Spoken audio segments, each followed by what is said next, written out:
Sakal Gunarnavasha Vande Guru Sri Charanarabindam.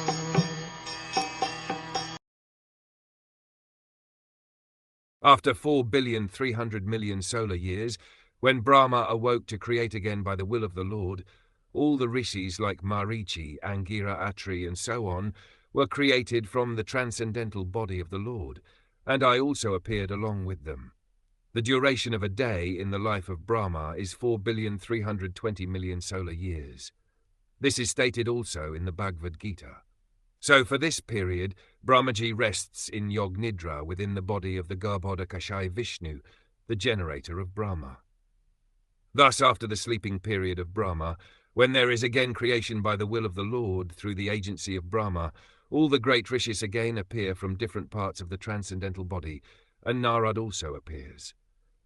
This means that Narad appears in the same transcendental body, just as a man awakes from sleep in the same body.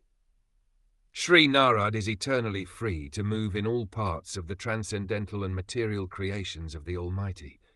He appears and disappears in his own transcendental body, which is without distinction of body and soul, unlike conditioned beings.